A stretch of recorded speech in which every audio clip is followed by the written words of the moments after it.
Welcome to Research Rocks. In this video, we will see how to reduce image size using one tips and tricks. So how to do it? Let's start demonstration. Before start the demonstration, please subscribe our YouTube channel Research Rock. So simply first of all, I will show you here the image like a demo, and we can see here the size of actual image size is a 1.8 MB, but you just consider as a 7 MB or 8 MB and you want reduce this size as a KB format. So how to do it? It's very simple. You just simply open here Google and just type here reduce file size resizepixel.com, and after that you click here.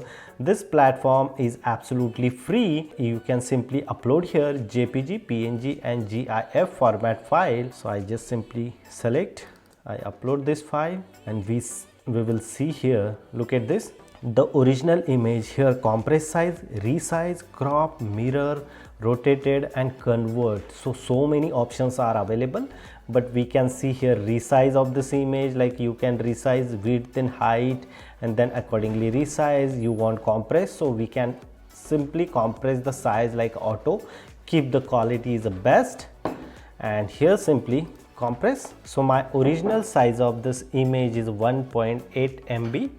Now look at this here, original size showing here, and after convert size like a less than 76%, reduce the file size, and I download this one. Click here and this image is download. So look at this, this is a reduced image after downloading, and I just simply open here original image. This is the original image. Look at this, no one are recognized which one is the original and which one is a reduce the size. All pixel as it is same. So you can use this platform and reduce, resize, crop, mirror, rotated and convert your image. If you really like this video, so please hit the bell icon, share this video and subscribe our YouTube channel Research Rock. Till then, Jai Hind, Vande Mataram.